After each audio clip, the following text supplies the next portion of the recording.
In June of 1991, I was really down and out. I was traumatized. I was 22 years old. I had just left a spiritually and psychologically abusive group. I was struggling. I was wondering, how could this have happened to me? I thought I was giving my life to God in this Catholic group, and then I found out that the community I was in was like this. I had to confront also my own behaviors in the community: manipulation, deception, betrayals of trust, things like that. I knew I had to recover. And so I went on a quest. I was still Catholic. I never lost my faith throughout all of this by the grace of God, but I felt really burned by the Catholic Church and by her representatives. I wanted to learn everything I could about social influence, about group dynamics, about psychological manipulation, in part so that what happened before would never happen again. And also to tap into wisdom that I didn't have access to in my very sheltered community.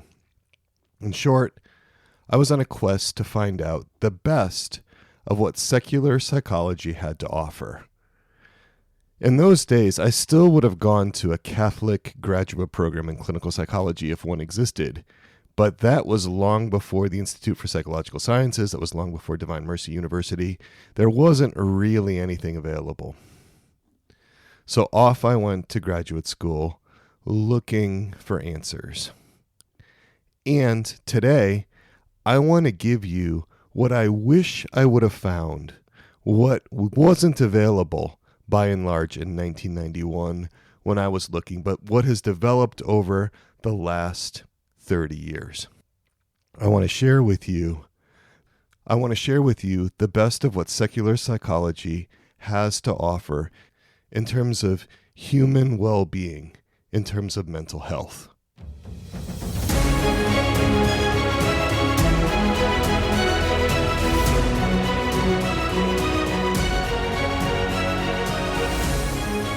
Now, the question may arise. One of you might ask me, why, Dr. Peter, since you are a Catholic psychologist, why are you even looking at these secular sources? Why even bother with them? Don't we have everything we need in Scripture, in the traditions of the Church, in the writings of the Church Fathers and the saints, in magisterial teaching? I thought this was a Catholic podcast here. Well, let me ask you a question in return. Let's say that you're experiencing serious physical symptoms. Something is wrong medically. You have intense abdominal pain right around your navel. Your belly is starting to swell. You have a low-grade fever. You've lost your appetite. You're nauseous, and you have diarrhea. How would I react if I were to say to you, well, why are you consulting secular medical experts? What need have you of a doctor and a hospital? Don't you have everything you need in Scripture and the traditions of the Church and the writings of the Church Fathers and the saints and in magisterial teaching? If I responded to you like that, you might think I'm a crackpot, or that I still believe in faith healing alone, or that I just don't get what you're experiencing. Those are the symptoms of an appendicitis. And that infected appendix could burst 48 to 72 hours after your first symptoms. If that happens, bacteria spread infection throughout your abdomen. That's potentially life-threatening. You need surgery to remove that appendix and clean out your abdomen. Now remember, we are embodied beings. We are composites of a soul and a body. The famous 17th century philosopher René Descartes gave us a lot of great things, including analytic geometry, but he was wrong about splitting the body from the mind in his dualistic philosophy. Descartes' mind-body dualism, the idea that the body and the mind operate in separate spheres and that neither can be assimilated into the others, which has been so influential in our modern era, is wrong. Over the last several years, we've been realizing just how much of our mental life and our psychological well-being is linked in various ways to our neurobiology, the ways that our nervous systems function. And the relationship between our embodied brain and our mind is reciprocal. Each affects the others in complex ways that we are just beginning to understand. In other words, brain chemistry affects our emotional states, and our emotional states and our behaviors affect our brain chemistry. It's not just our minds, and it's not just our bodies, and it's not just our souls as though they were in isolation. It's all of those who make me who I am. Body, mind, spirit, soul, all of it. And since Scripture and the early church fathers and the catechism and so on are silent on neurobiology, neurochemistry, neurophysiology, and so many other areas that impact our minds and our well-being, as a Catholic psychologist, I am going to look elsewhere. I'm going to look into secular sources for how to help my clients, how to help myself, how to help others. I just don't think it's reasonable to expect that the United States Conference of Catholic Bishops or the Congregation for the Doctrine of the Faith in the Vatican is going to be experts in these areas. It's not their calling to be neurobiologists or neurochemists. I just don't think anyone is going to find an effective treatment for bulimia by consulting the writings of the early church fathers or in St. Thomas Aquinas' Summa Theologica. That's just unreasonable, and it's just as unreasonable, in my opinion, to ignore the body and just try to work with the mind when we're pursuing psychological well-being, when we're pursuing mental health. I also believe that God works through non-Catholics in many ways. Many non-Catholic researchers and clinicians and theorists are using the light of natural reason to discover important realities that help us understand our well-being, and they are inspired to seek what can be known with good motivations. They have good hearts. They have sharp minds to help and love others. I am a Catholic with an uppercase C, a big C, and I'm also a Catholic with a lowercase c, a little c, a Catholic with a little c. And according to my Oxford American Writers' Thesaurus, 3rd edition, which I rely on for word finding, this is a wonderful book. I use it for every podcast episode. According to my Oxford American Writers' Thesaurus, the synonyms for Catholic with a small c include the following terms: universal, diverse, broad-based, eclectic, comprehensive, all-encompassing, all-embracing, and all-inclusive. That's what Catholic with a small c means. So I'm Catholic with a big C. I'm also Catholic with a small c.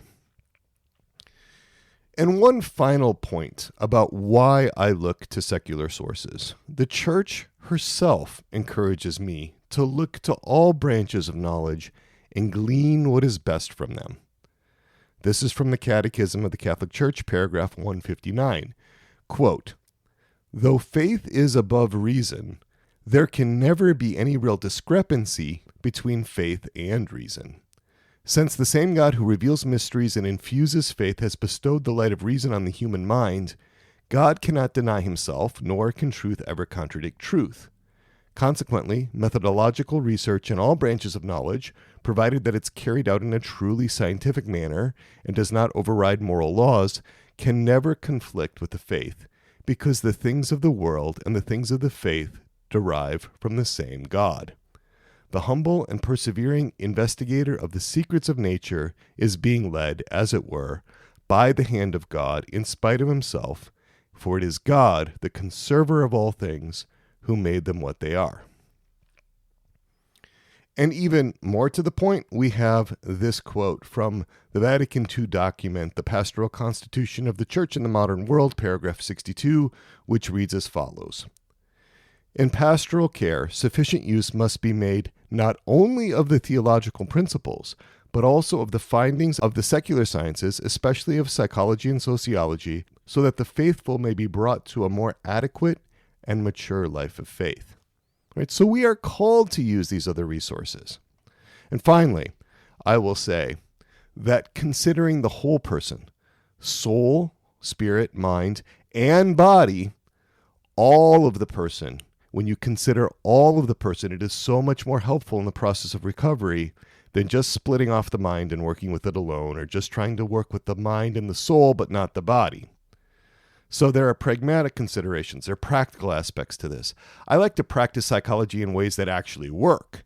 The fruit that comes from considering the body and working with the body in psychotherapy, not just the mind, but the mind and the body and the soul, all of it together, that's just so much better. So we want to work in an integrative way. And that's what this podcast is about. Interior integration for Catholics. That's this podcast. This is episode 90. It's released on March 7th, 2022. And this episode is titled, Your Well-Being, The Secular Experts Speak. I am clinical psychologist Peter Malinowski, your host and companion today. I'm also the president and co-founder of Souls and Hearts at soulsandhearts.com. Our mission at Souls and Hearts is to bring the best of psychology and human formation, grounded in a Catholic understanding of the human person, to help wounded Catholics rise above our psychological issues, our human formation problems, those kinds of things that hold us back from embracing the love from Jesus, from the Holy Spirit, from God our Father, and from Mary our Mother. And also to overcome those things that keep us from loving them back with our whole soul, with our whole hearts, with all our parts, with every fiber of our being. So, let's get on with it. Let's get into what do the secular experts say about mental health, about psychological well-being. Let's dive into it. And the natural place to start would be the Diagnostic and Statistical Manual of Mental Disorders, version 5. It's about to come out with a text revision in a couple of months. We call it the DSM-5 for short. And this quote is from the American Psychiatric Association, which publishes the DSM-5. I want you to listen to how important this book is. Quote, "The Diagnostic and Statistical Manual of Mental Disorders, DSM, is the handbook used by healthcare professionals in the United States and much of the world as the authoritative guide to the diagnosis of mental disorders. DSM contains descriptions, symptoms, and other criteria for diagnosing mental disorders. It provides a common language for clinicians to communicate about their patients and establishes consistent and reliable diagnoses that can be used in the research of mental disorders. It also provides a common language for researchers to study the criteria for future potential revisions and to aid in the development of medications and other interventions." So you would think, given that glowing description of its prowess and its authority, you would think that the DSM would tell us what psychological well-being is. You would think it would tell us what mental health is, because it's all focused on psychological disorders, right? Mental health disorders. But if you thought that, you'd be wrong. Nowhere in the nearly 1,000 pages of this tome is there a definition of mental health, or is there a description of psychological well-being. You can't find it in there. There's no definition of mental health, no description of psychological well-being. You get a definition of mental disorder and a couple of descriptions of what is not a mental disorder, but that's as far as it goes. Right? The closest it gets is this. This is a quote from page 20 of the DSM. "A mental disorder is a syndrome characterized by clinically significant disturbance in an individual's cognition, emotional regulation, or behavior that reflects a dysfunction in the psychological, biological, or developmental processes underlying mental functioning. Mental disorders are usually associated with significant distress in social, occupational, or other important activities. An expectable or culturally approved response to a common stressor or loss, such as the death of a loved one, is not a mental disorder. Socially deviant behavior, for example, political, religious, or sexual, and conflicts that are primarily between the individual and society are not mental disorders unless the deviance or conflict results from a dysfunction in the individual as described above." Okay. No definition of what optimal functioning is, no definition of happiness or well-being or psychological health, nothing like that in there. And that's a real problem. How are we supposed to know what a psychological disorder is when we don't know what psychological health should entail? Now, a Canadian blogger, author, and a Christian pastor by the name of Tim Challies published a blog called, quote, "Counterfeit Detection," end quote, in which he describes how Canadian federal agents are trained to detect counterfeit bills. They first get familiar, very familiar, with real money, real bills. Those Canadian federal agents follow what John MacArthur wrote in his book, Reckless Faith. Quote, Federal agents don't learn to spot counterfeit money by studying the counterfeits. They study genuine bills until they master the look of the real thing. Then when they see the bogus money, they recognize it. End quote. Only when these federal agents are deeply familiar with the real thing can they spot the forgeries. So, I argue we need a standard. We need to know what well-being looks like so that we can use that standard as a reference point for contrasting anything which is out of order in our psyches. Now, we're not going to get that reference point from the DSM, so let's turn to history. Let's go back in time to the philosophers of ancient Greece who wrote about well-being, and let's start there. Let's see if we can find out from our secular sources what the good life is, what psychological well-being is, what mental health is. So I'm going to start with hedonic well-being. And basically, hedonic well-being is all about feeling good.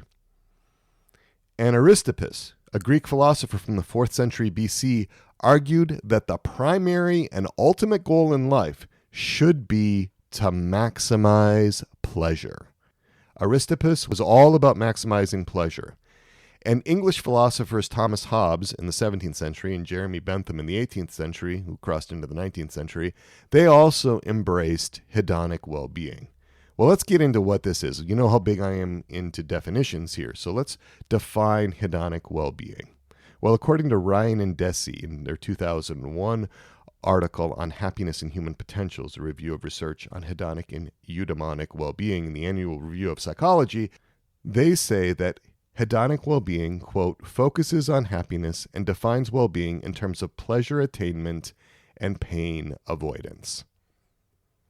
How much pleasure can I get and how much pain can I avoid? Hedonic well-being. Now, hedonic well-being, the word hedonic comes from hedonism. That's derived from the Greek word hedone for pleasure. And it refers to several related theories. These are philosophical theories about what's good for us. So let's get into a little bit more of a definition of the philosophy underlying this. So this is from the Internet Encyclopedia of Philosophy. The term hedonism, from the Greek word hedone for pleasure, refers to several related theories about what is good for us, how we should behave, and what motivates us to behave in the way that we do. All hedonistic theories identify pleasure and pain as the only important elements of whatever phenomena they are designed to describe. All right, so maximizing pleasure, minimizing pain. That's the driving focus from hedonic psychologists. Now we go back to Ryan and Deci, and they say, quote, the predominant view among hedonic psychologists is that well-being consists of subjective happiness and concerns the experience of pleasure versus displeasure broadly construed to include all judgments about the good/bad elements of life. Happiness is thus not reducible to physical hedonism, for it can be derived from the attainment of goals or valued outcomes in varied realms. Quote. All right, so, and that's important, they modified it. Pure sensual hedonists, those that just go with their impulses about what might feel good in the moment, don't tend to last very long in society. They get killed in bar fights, they get locked up in prison. There is very little evidence that just going for whatever you feel at any given moment is going to work out for a long time enjoyment. Even those that are committed to maximizing pleasure recognize that there has to be some impulse control from time to time. So, a summary statement about hedonic well-being: maximize the pleasure, minimize the pain, and that makes sense to us, right? We all have some innate attraction to pleasure and some innate avoidance of pain. All right, so that was the first one, hedonic well-being. We're going to talk about eudaimonic well-being now. Eudaimonic well-being. That comes from the Greek eudaimonekos, which means conducive to happiness, or from eudaimonia, happiness. Eu is good, daimon, guardian, right? The guardian of happiness. Eudaimonic well-being, all about producing happiness. In contrast to hedonic well-being's focus on pleasure, we have eudaimonic well-being, and eudaimonic well-being focuses on meaning and purpose in life. And we trace eudaimonic well-being back to the 4th century, to Aristotle, a contemporary of Aristippus, our hedonic philosopher. Aristotle argued in Nicomachean Ethics that the best things are the ones that perform their function to the highest degree. Now, my son, John Melanowski, he just completed his senior thesis at Wyoming Catholic College titled Into the Jungle, exploring how modern psychological methodology relates to and transforms the classical understanding of man's psyche. So he was doing this integrative work between Aristotle's Nicomachean Ethics and the work of Carl Jung. He wrote this passage which precisely describes how Aristotle saw well-being. And he uses this illustration of a squirrel. Then he describes what well-being is for a human person. I thought this was really descriptive, so I'm just going to read you this quote. Aristotle begins his quest for the happy man with one of these endoxa, the generally held plausible truth that the best things are the ones who perform their function to the highest degree. It seems self-evident that we would judge the worth of a squirrel based on how fast that squirrel can run, how high it can leap, or how much food it can find. In other words, the best squirrel is the one that best fulfills its squirrel nature. Correspondingly, the best man must be the man who excels at being a man. He performs the function of man to the highest degree.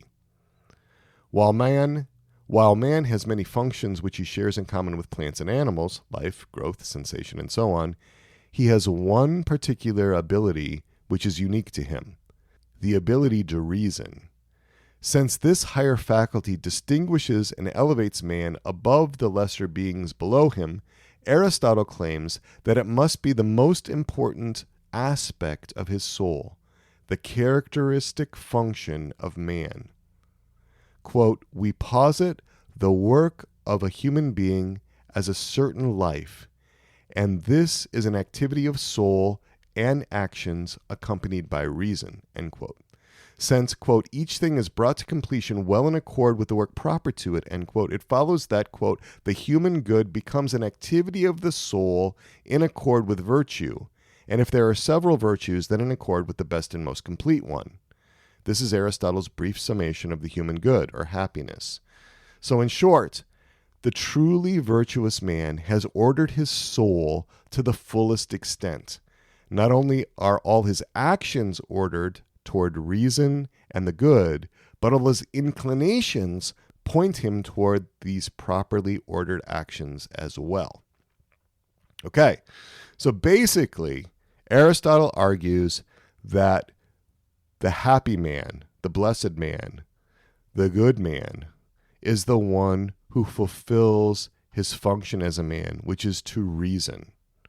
And Gale and colleagues in the 2009 article in Journal of Personality says, quote, the eudaimonic perspective of well-being, based on Aristotle's view that true happiness comes from doing what is worth doing, focuses on meaning and self-realization, and defines well-being largely in terms of ways of thought and behavior that provide fulfillment, end quote. So eudaimonic well-being associated with Aristotle has to do with completing or fulfilling our function, living out what we're called to, our destiny. Now let's fast forward 2,300 years to Freud. We're going to go from the 4th century BC with Aristippus and Aristotle. We're going to come to the 20th century AD, actually late 19th century AD, to Freud. Now, a lot of people believe that Freud was really a hedonist. That's in part because of his pleasure principle. In Freud's psychoanalytic theory of personality, the pleasure principle is that driving impulse of the id. The id being the most basic and primitive part of the personality, the id driven by instincts, the id buried deep in the unconscious. And the pleasure principle describes how the id seeks immediate gratification of all its needs, all its wants, all its urges, seeking with force to satiate hunger, quench thirst, discharge anger, and experience sexual pleasure. That's what the id is all about, according to Freudian thought. So, a lot of people say, okay, Freud, obviously a hedonist, but he actually wasn't, right? He actually focused on love and work. He summarized in one pithy statement what a healthy man or woman should be able to do well. He said, quote, love and work and love, that's all there is. Love and work are the cornerstones of our humanness. That was from his book, Civilization and Its Discontents. I think that was published in 1895. There's a third element, though, that you have to consider when we're talking about Freud's idea of well-being, and that includes play. Freud believed and he taught that play was important. Play is a creative activity. Play is an adaptive activity. And play is also a therapeutic activity because play generates pleasure through the release of tension, according to Freud. So, to summarize Freud's position on happiness, it's the ability to love, work, and play. But Freud, he had limits to what he believed psychoanalysis could do. In his 1895 book, Studies on Hysteria, which he co-authored with Joseph Breuer, he said, quote, but you will see for yourself that much has been gained if we succeed in turning your hysterical misery into common unhappiness. With a mental life that has been restored to health, you will be better armed against that unhappiness, end quote. Freud never promised that his psychoanalytic method would remove, quote, common unhappiness, end quote. He taught that psychoanalysis had its limits. Which leads us to fast forward 100 years to the late 1990s and the advent of positive psychology. Positive psychology is not satisfied by just accepting common unhappiness as inevitable. Positive psychology posits that we can do something about that common unhappiness. We can make it better. So positive psychology is more ambitious in its goals and promises than Freud ever was. So positive psychology, what is it? Well, this is from Peterson in 2008. Quote, positive psychology is the scientific study of what makes life worth living, end quote. And then a little further on, quote, positive psychology is a scientific approach to studying human thoughts, feelings, and behavior with a focus on strengths instead of weaknesses, building the good in life instead of repairing the bad, and taking the lives of average people up to great instead of focusing solely on moving those who are struggling up to normal, end quote. So positive psychology reversed the visual field. It focuses on human functioning and flourishing rather than on human functioning and pathology. Flourishing is really the focus of positive psychology. That's a critical word in positive psychology circles, flourishing. And there's a focus on human flourishing in three primary domains. The first is to flourish intrapersonally, I-N-T-R-A, personally, intrapersonally, which means within one's own person. That means we're flourishing within our own being, right? That's biologically, emotionally, cognitively, what's happening within me, intrapersonally. Right, that's the first one. The second one is flourishing interpersonally. Right? Interpersonally means in relationship with somebody else, right? That's relational. It means in our personal relationships between me and some other person, right? Interpersonally. And then the third one is flourishing collectively. And that means flourishing in our culture, in our society, in our institutions. It means flourishing globally, right? That collective idea of flourishing. So flourishing is the key word, and the focus in positive psychology is on flourishing intrapersonally, within myself, interpersonally, in my relationships with others, and collectively. Martin Seligman brought positive psychology to great popularity in the late 1990s. He became the president of the American Psychological Association in 1998, and he used it as a bully pulpit to promote his positive psychology.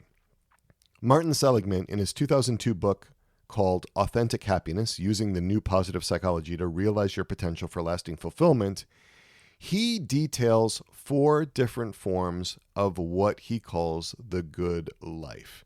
4 different forms, 4 different ways of living well, 4 different kinds of well-being.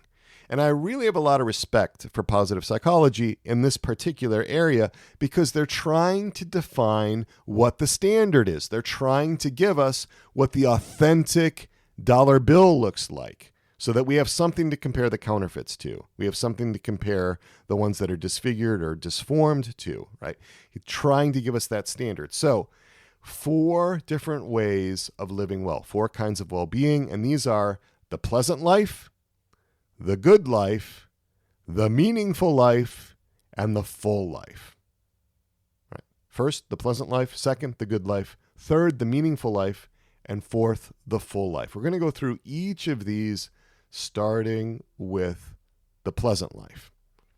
The pleasant life, according to Martin Seligman, the pleasant life is a simple life. He says that it's, quote, a life that successfully pursues the positive emotions about the present, past, and future. He also elaborates that, quote, the pleasant life is wrapped up in the successful pursuit of the positive feelings supplemented by the skills of amplifying those emotions, end quote. Wow, who does that sound like, right? This takes us, you guessed it, this takes us right back to the hedonic well-being we discussed earlier as originally posited by Aristippus, our Greek philosopher from the 4th century BC. All about the pursuit of good feelings. It's all about maximizing positive emotions. That is what this first way of living well, this first type of well-being, the pleasant life, that's what that's all about according to Martin Seligman. Right? But fortunately, that's not the only one. Right? So let's talk about the next one, the good life. Right? Now, the good life, according to our positive psychology pioneer, Martin Seligman, the good life means, quote, to use your signature strengths to obtain abundant gratification in the main realms of one's life, end quote. So in this good life, you are able to use your particular talents, your unique skills, your special strengths, being true to your own character, being true to your values, your virtues. This sense of authenticity is very important in the good life. So, on the one hand, we have the pleasant life, which is all about positive emotions, but now we also have the good life in which you have abundant gratifications by you being you, by you doing you, right? By you being authentic through using your signature qualities in the world. Seligman argues that the good life is not a permanent state. We are not always going to be able to use our special talents and qualities in a way that's gratifying to us. Rather, the good life has to be a process of ongoing growth, a process of development. It's all about continuing to grow. All right, so we have the pleasant life and we have the good life. Those are the first two. Let's move on to the meaningful life. Ooh, what's the meaningful life, according to Martin Seligman? Well, Martin Seligman describes this meaningful life as, quote, using your signature strengths and virtues in the service of something much larger than you are, end quote. So in this way of living well, in the meaningful life, you have a strong bond to, quote, something larger than yourself, end quote. So in this way of well-being, in this third way of well-being, it's up to each individual to figure out what that, quote, something larger than yourself, end quote, is going to be. So at this point, we've covered 3 of the 4 kinds of well-being. We have the pleasant life, which is all about maximizing your pleasant emotions. We have the good life, which is all about using your signature strengths and virtues to be gratified. We have the third form, the meaningful life, in which we use our signature strengths and virtues in the service of something larger than us. This level of well-being, the meaningful life, brings us back to Aristotle and his eudaimonic well-being, which focuses on pursuing meaning and purpose in life, which focuses on fulfilling our destiny. All right, so you can see that Seligman is bringing in both the hedonic and the eudaimonic ways of looking at well-being. And that leaves us with the fourth way, the full life. Seligman describes the full life as follows, quote, "Finally, a full life consists in experiencing positive emotions about the past and future, savoring positive feelings from pleasures, deriving abundant gratification from your signature strengths, and using these strengths in the service of something larger to obtain meaning." End quote. All right. So what's added to the first three ways of well-being in this fourth way, in this full life, is this concept of service. Right? We're not just acknowledging that there's some kind of connection or bond with something larger than ourselves, but that we're going to serve that something larger than ourselves. Kind of reminds me of Bob Dylan's 1979 song, "Gotta Serve Somebody." Right? In the full life, a man uses his strengths and abilities in the most optimized way to serve something, or I would argue someone, larger than himself. In the full life, a woman gets outside herself and brings her talents and virtues to serve the greater good in a way that shines. The full life, according to Martin Seligman, reflects optimal human functioning. Seligman thus is very Aristotelian in how he argues that a person has the best experience of life, the greatest sense of well-being, when that person is functioning optimally, bringing all the particular talents, skills, strengths, and virtues that he or she has to bear in the service of the greater good, of something larger than himself or herself.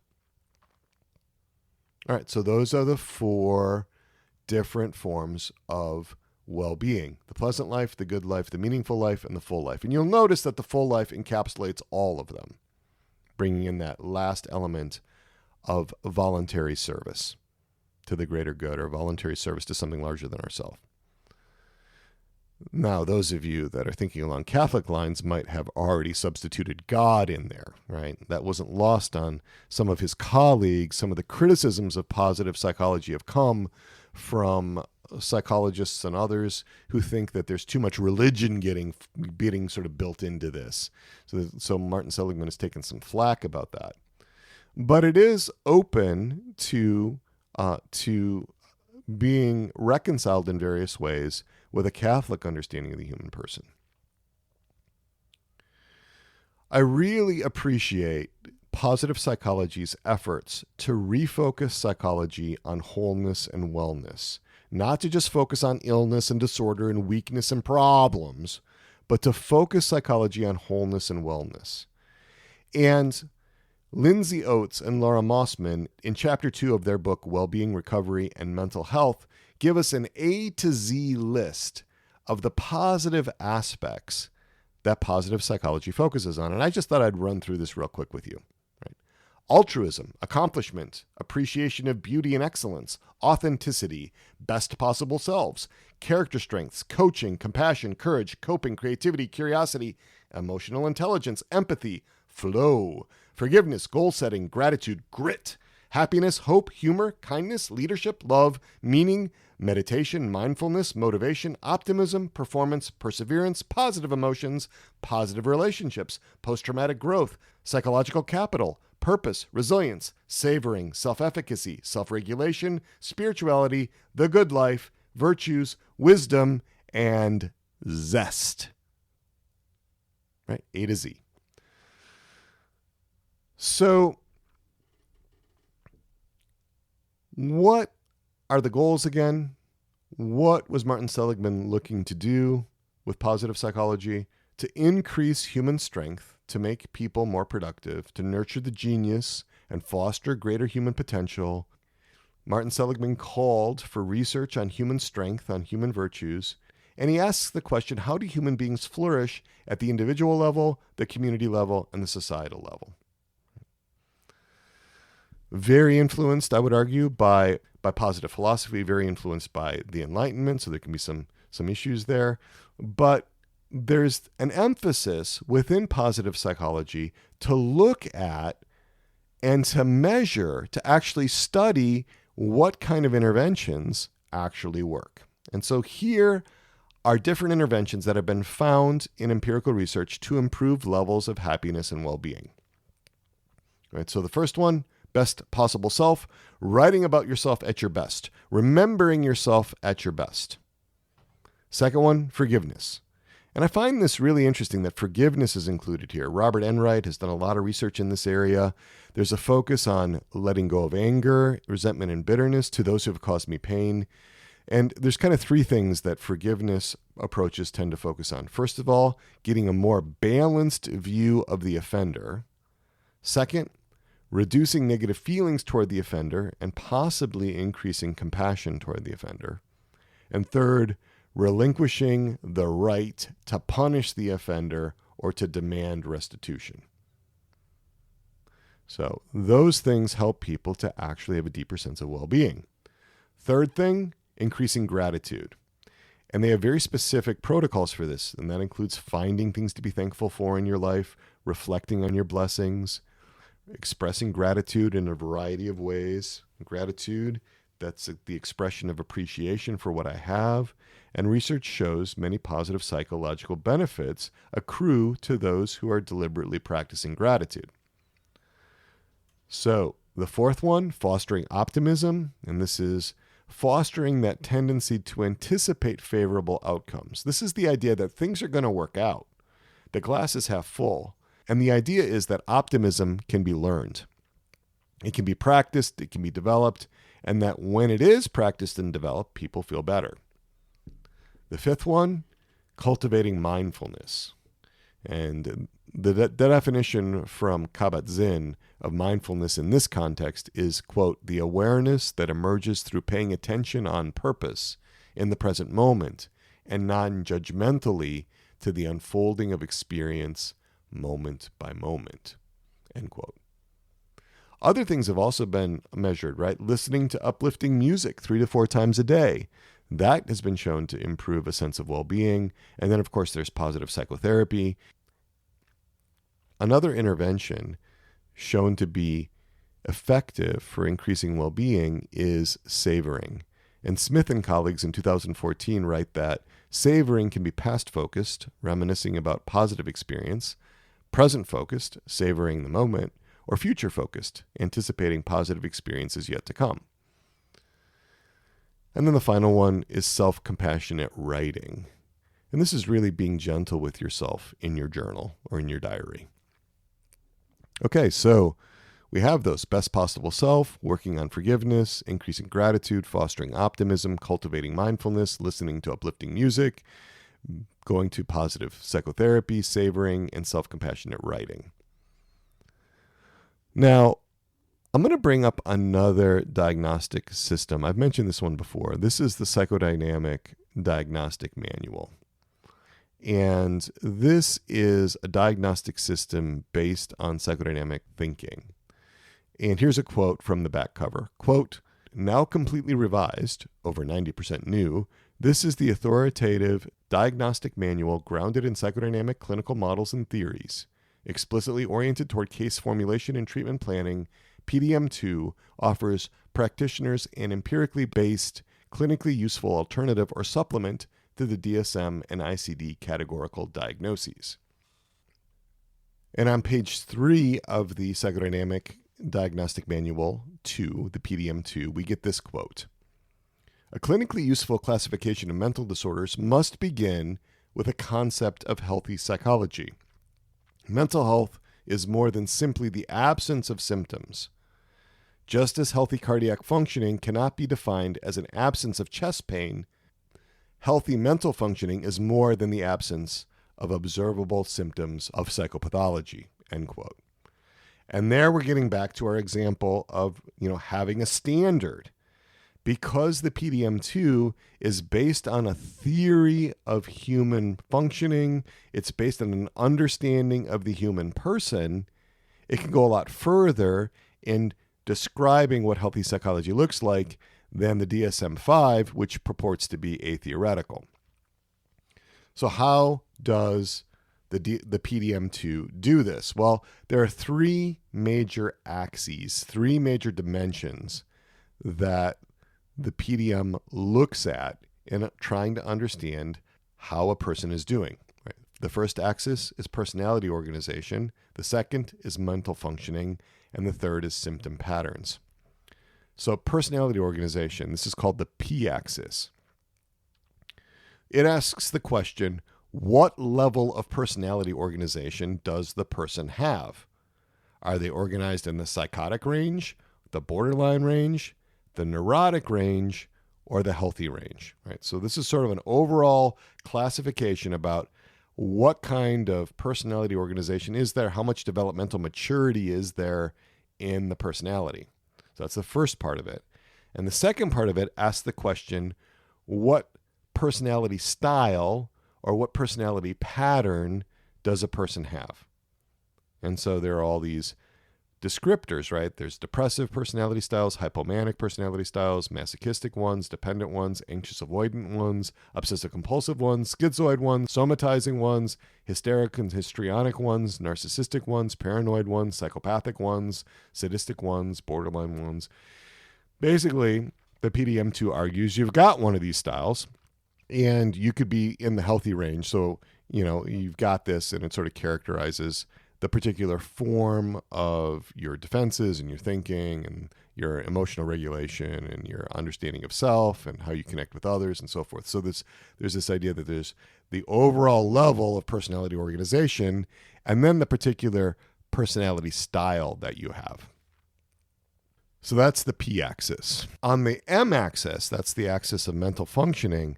That's the overall description of mental functioning. That's the capacities involved in psychological health or psychological pathology. That axis really looks at the inner mental life of the person.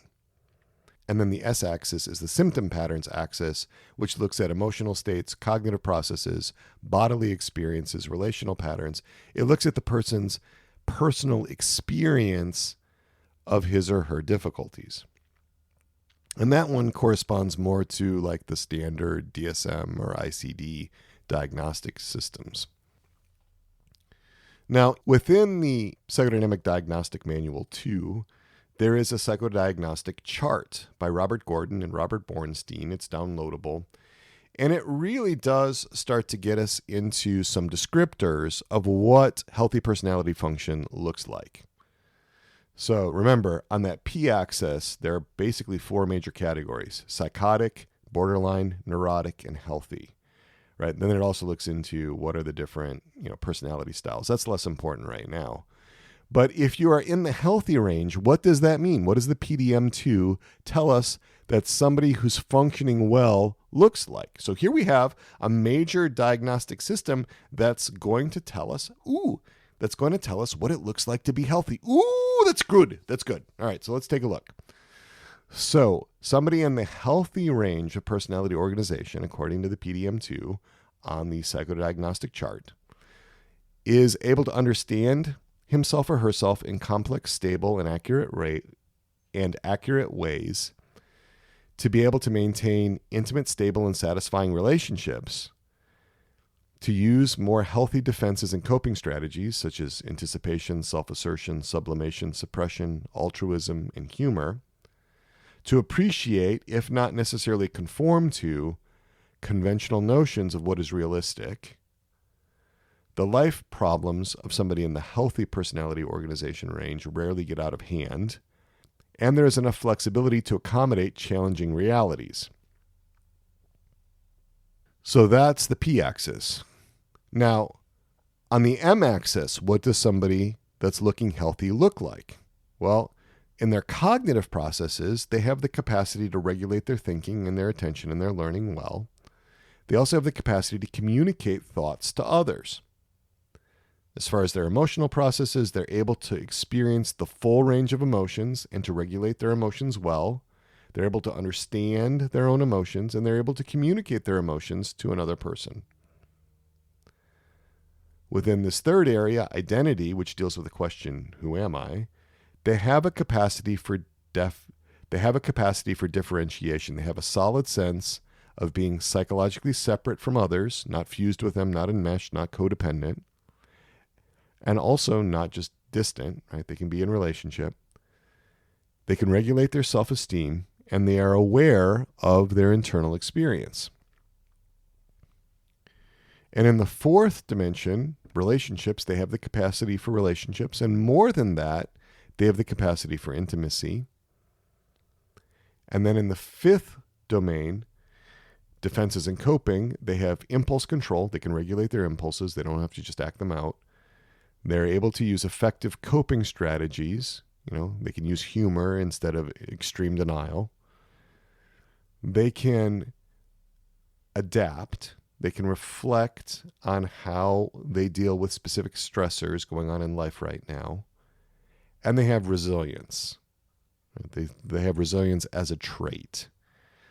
Now, you can check out episodes 20, 21, 22, and 23 of this podcast because I did a 4-part series on resilience that might be of interest to you if you want to get into resilience more. The American Psychological Association defines resilience as, quote, the process of adapting well in the face of adversity, trauma, tragedy, threats, or significant sources of stress, such as family and relationship problems, serious health problems, or workplace and financial stressors. Resilience means bouncing back from difficult experiences. And also under defenses and coping, they cite just strength, psychological strength. The sixth area is self-awareness. So somebody in the healthy range of functioning has self-observing capacities. They're mindful, they're self-aware, and they can direct themselves. And the last one is the capacity to construct and use internal standards and ideals, right? So this also implies that a person in the healthy range of functioning has a sense of meaning and purpose in life. Within the last axis, the S-axis, that again doesn't give us a lot of useful information because it primarily lists the severity of different psychological symptoms. And as the PDM-2 stated, it's not just the absence of symptoms that determines whether there's psychological health or not. But that's the one that's sort of tosses a bone to the DSM and to the international classification system, the ICD. I think we're on the ICD-11 right now. All right, so that's pretty much all I want to say about the PDM. I diagnosed according to the PDM for many, many years, finding it vastly superior to the DSM. But I don't use it as much anymore, and we can talk a little bit about why later. Let's go on to polyvagal theory. Now, we spent the last episode, episode 89, titled Your Body, Your Trauma, Protection versus Connection. We spent that whole episode discussing Stephen Porges' polyvagal theory. And we were really focusing on Deb Dana's book, Polyvagal Exercises for Safety and Connection. And she has this quote in there that goes like this, quote, the ventral vagal system truly powers the journey to well-being, end quote. Now, remember, the ventral vagal system corresponds to the ventral branch of the vagal nerve. And the ventral vagal system serves the social engagement system. Remember, that's the relational connection system.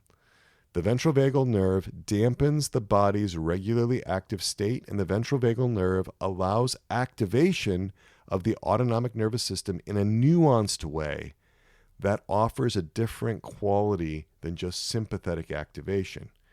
And that's how you can become excited and celebrate your favorite sports team scoring again against the rivals without becoming overwhelmed by a fight or flight response. You can be aroused, you can be excited, and it can be good, right? Instead of going into a fight or flight response. That's ventral vagal.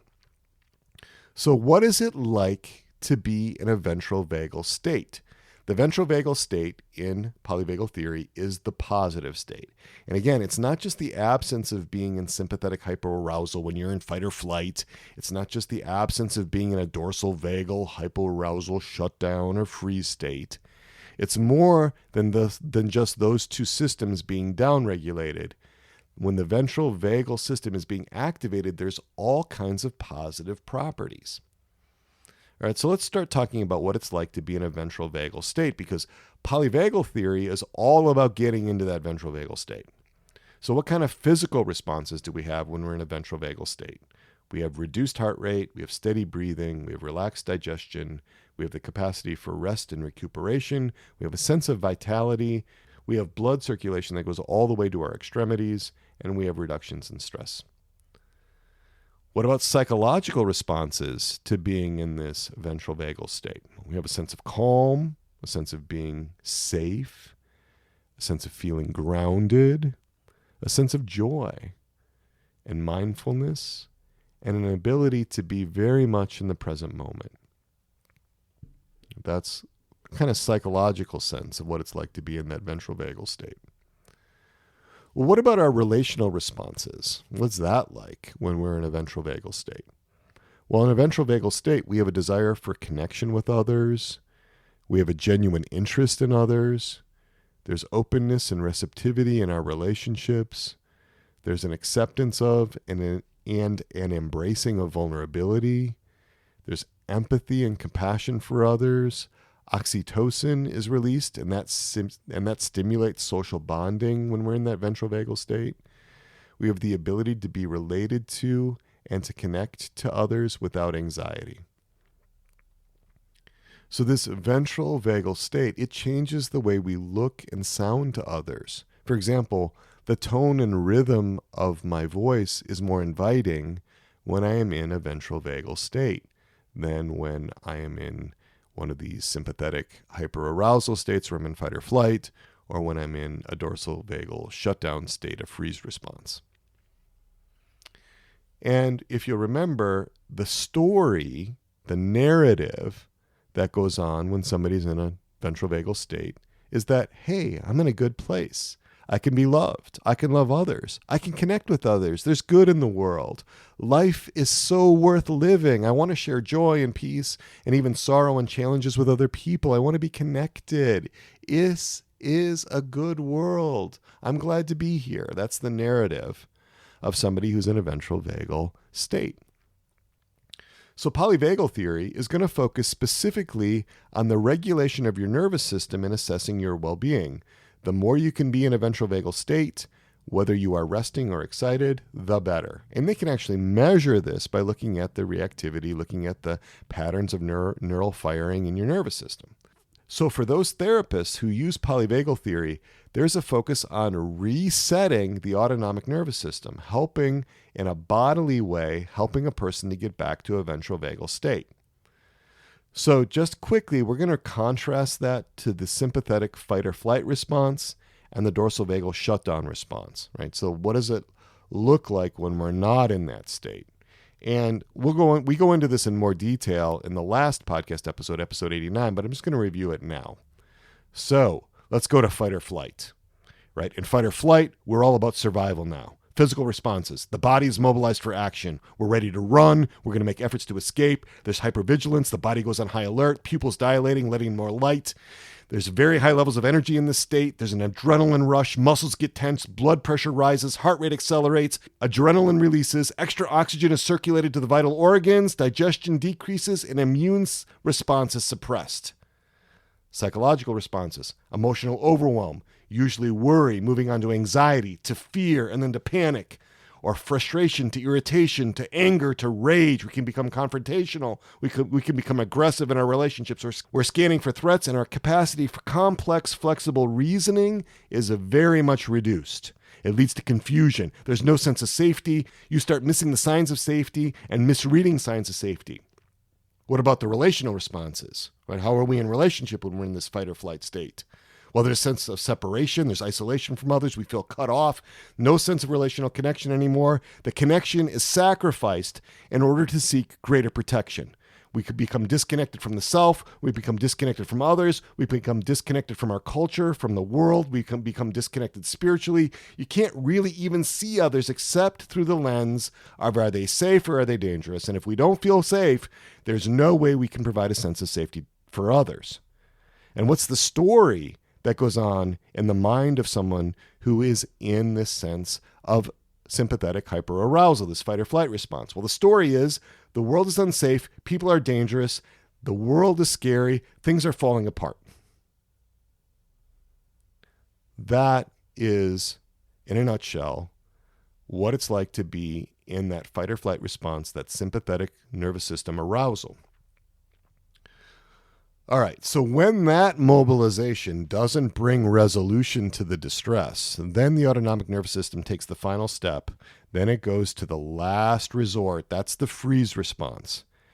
And when there's a deep sense that my life is threatened and that sympathetic activation doesn't resolve that perceived threat, then that dorsal vagal system kicks in. That's the freeze response. That's the collapse into dorsal vagal lifelessness.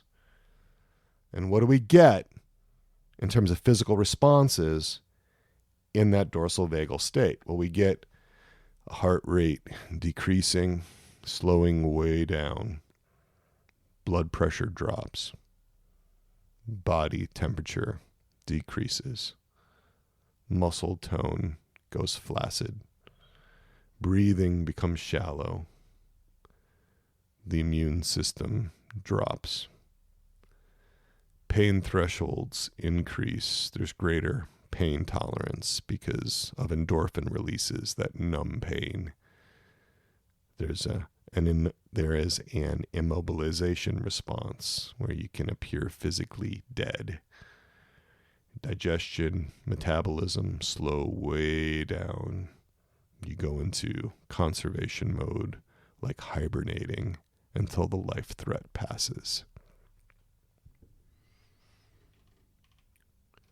What's the psychological response when we're in this dorsal vagal shutdown?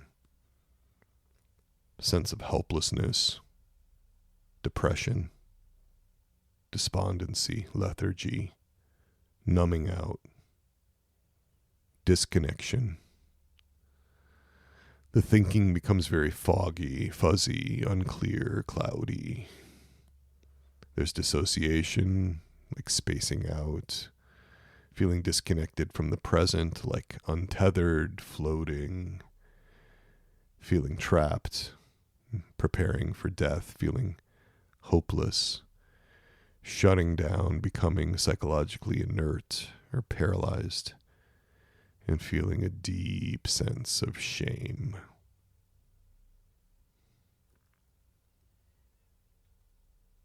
Well, what's the relational response to being in this dorsal vagal shutdown mode? Very isolated, can't listen to others, don't even notice others very well because of how shut down and self-absorbed you are in this state. Can't share very well, can't tolerate vulnerability, very little agency, can't focus on others. And what's the story that somebody tells? What's the narrative for somebody who's in this dorsal vagal shutdown? Well, it's a story of despair. It's a story of being unloved and unlovable, invisible, lost, alone, in desperate straits, about to die. Really a depressing story. So those are the three states: the ventral vagal state, which is the happy state, the good state, the sympathetic arousal state, fight or flight, and the dorsal vagal shutdown state, the freeze response. Polyvagal theory is going to focus specifically on the regulation of your nervous system in assessing your well-being. Right? If you are in sympathetic arousal, in that fight or flight mode, you're focused on the perceived dangers around you, and you're focusing on self-protection. And you're going to sacrifice connection with others. If you're in that dorsal vagal shutdown, the freeze response, you're going to be hiding from the prospect of imminent death. You're going to be shutting down, going into that conservation mode. You're going to be hoping to survive the perceived imminent lethal danger by becoming immobile. And so therapists informed by polyvagal therapy, working on resetting that autonomic nervous system, helping us to get back into a ventral vagal state, to leave the dorsal vagal shutdown state behind, to leave the sympathetic fight or flight state behind, and get back to a peaceful bodily state. And so these therapists start with the body, not so much the mind. They really focus on the body. And so that's a little summary of polyvagal theory. I want to talk about internal family systems therapy next. Now, this was developed by Richard Schwartz, and it was first described in the Internal Family Systems Therapy book, which was published originally in its first edition in 1995. And IFS brings systems thinking inside. It conceptualizes the human person as a living system, not just as a single unitary personality, but as a living system. Richard Schwartz is a family therapist who is trained in family systems work. And he recognized that the inner life of a person mirrored family life from a systems perspective. But before we go much further, let's ask the question, what is a system? Now, I'm taking this definition from Ben Lukevich at techtarget.com. He writes, systems thinking is a holistic approach to analysis that focuses on the way that a system's constituent parts interrelate and how systems work over time and within the context of larger systems. The systems thinking approach contrasts with traditional analysis, which studies systems by breaking them down into their separate elements. So that can be kind of hard to take in. Basically, systems thinking is saying that the sum is greater than the whole of its parts. That's another quote from Aristotle. The sum is greater than the whole of its parts. And so we need to understand how these different parts of us interact. Well-being, according to internal family systems, is when the inner system of a person, when our inner system shows certain qualities. And there are 4 qualities that our inner system needs to show to be in a good place, to have well-being. Those 4 are balance, harmony, leadership, and development.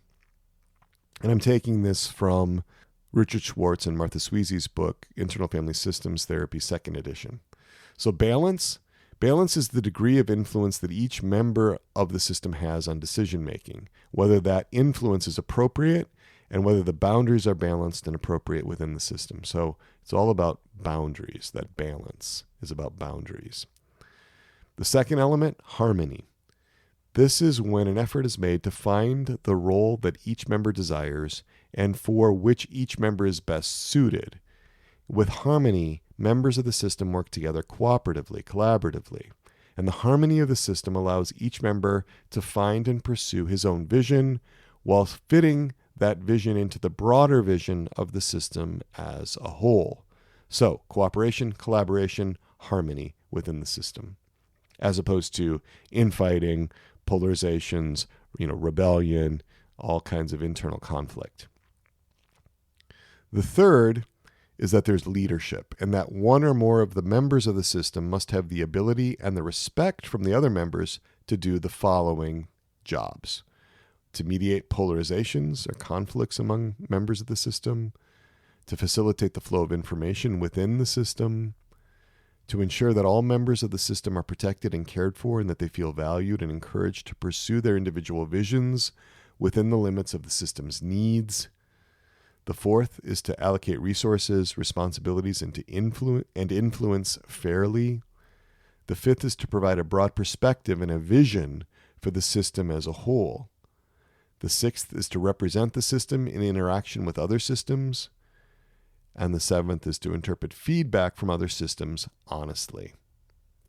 That's the qualities of a system with good leadership.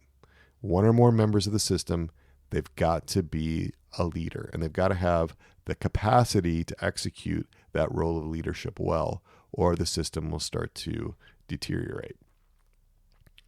Then the fourth is development, and that is that the members of the system and the system itself can grow, that the skills and relationships needed to carry out the vision of the system and the vision of the individual members, that can increase over time. There can be development there, so that the system is growing and the individual members of the system are growing as well.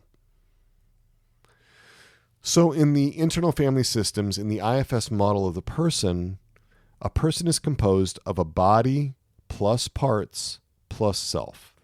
Body plus parts plus self. That's the internal system of a person. And this will be a review for many of you who have listened to this podcast and have heard me talk about an IFS-informed understanding of the human person. But to review, The self is the core of the person, the center of the person. This is who we sense ourselves to be in our best moments, when our self is free, when the self is unblended with any of our parts, when the self governs our whole being as an active, compassionate leader with a deep sense of recollection on the natural level. You can also experience being in self as an expansive state of mind. We want to be recollected. We want the self governing all our parts. We want the self to be the active inner leader of our system, like the conductor leading the musicians in an orchestra, the musicians being the parts, or like the self being the captain leading and governing all the sailors on a ship. And when we are recollected, we have the 8 C's. Right? These are the 8 C's of IFS, of being in self, and they're calm, curiosity, compassion, confidence, courage, clarity, connectedness, and creativity. Those are the qualities of the self. And when the self is leading and guiding the system, because the other parts are no longer driving the bus, they're not trying to lead the system, the self is leading the system, we have these 8 C qualities. Now, the parts in the system are separate, independently operating personalities within us, each with its own unique needs, with its own role in our lives, with its own emotions and body sensations and guiding beliefs and assumptions, and its own typical thoughts and intentions and desires and attitudes and impulses and interpersonal style and worldview. So these parts are like little independently operating personalities within us that are relatively complete. And they have their own life. They are members of the system that composes who we are. Now, IFS has 2 uns that I think are so important. The first is to be unblended. Now, this is when a person is free to have the self lead and guide the system. No parts have come in, blended, and taken over. No part is driving the bus. And this is really great because if you are unblended, you have these qualities: calm, curiosity, compassion, confidence, courage, clarity, connectedness, and creativity. You're able to lead and guide your system. There's balance in your system, there's harmony in your system, and there's a sense of development going on within your system. And even if there's a lot that's unresolved, let's say there's a lot of complex trauma that's unresolved, if you are in self, you can still experience those 8 C's. You can still be with others in a way that's really, really compassionate, really connected. And this is a wonderful thing for therapists because a lot of times therapists, we have our stuff. We have unresolved issues. Some therapists have complex trauma. It's not random who becomes a therapist. A lot of times they're trying to work through something that's in my own history, something like that. And so a therapist can have a lot of unresolved trauma, a lot of burdens. But if they're unblended, if those parts are not clamoring, if they're not taking over, if it's not leading to self-absorption, if it's not destabilizing their system, they can still be very present and be very effective therapists because they're in a really good place. This would correspond to a ventral vagal state in polyvagal theory. And so that's really great because it doesn't mean that you have to work through and resolve everything first, right? Because that can take a lifetime. It means that the state that you're in is really, really important, and that you have influence over, that you can effectively change if you know how to work with these different models of being embodied in a way that is regulating your autonomic nervous system. The other so that's unblended. The other is unburdened. And this is when our parts are freed from their burdens. I'm not going to go into that a lot now, but that is the way that IFS works with trauma. It's by unburdening the parts that carry the impact of trauma, letting them release that and let that go when the conditions are right. So I do want to mention before we close today, interpersonal neurobiology. This was pioneered by Daniel Siegel. And interpersonal neurobiology is not a separate discipline. It's not something that you would have as an academic department within a university. Rather, Interpersonal neurobiology, or IPNB for short, is an interdisciplinary framework, and that means that interpersonal neurobiology, or IPNB, draws from many different disciplines, many different approaches that each have their own individual and unique rigorous style, their approach to studying phenomena relevant to well-being. I'm very into IPNB right now, very into interpersonal neurobiology. I'm taking a master class with Daniel Siegel right now, and we're going to get into interpersonal neurobiology and its views on mental health and well-being in episode 92 of this podcast. I really want to dedicate a whole episode to this because interpersonal neurobiology has done an excellent job in defining its terms. That's very dear to Dan Siegel. Many of you know that's very dear to me too. He actually gets into the definition of the mind in a way that nobody has ever done before. He gets into definitions of all kinds of phenomena in ways that are very clear. So I want to be able to really give interpersonal neurobiology its due. It's one of these other secular approaches to understanding well-being. But I wanted to run through the rest of them in this particular episode.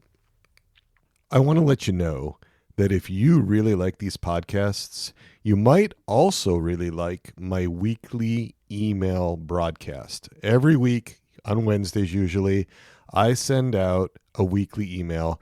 There is always some significant content in that. It's not fluff. I get into meat of things. It's whatever I happen to be thinking about. If you're not getting those, register at soulsandhearts.com, get on our mailing list. And if there's any difficulties with that, let our business manager know, admin at soulsandhearts.com. That'll get you in touch with Patty.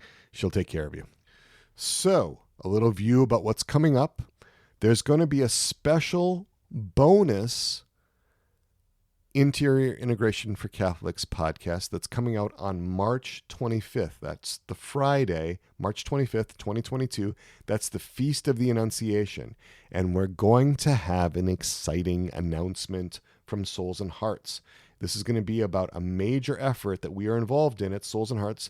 Dr. Jerry Crete, co-founder of Souls and Hearts, CEO of Souls and Hearts, is going to be joining me to discuss this exciting development with you. So tune in for all the new happenings at Souls and Hearts on March 25th. We'll release that. Also, a call out, a shout out to Catholic therapists and grad students.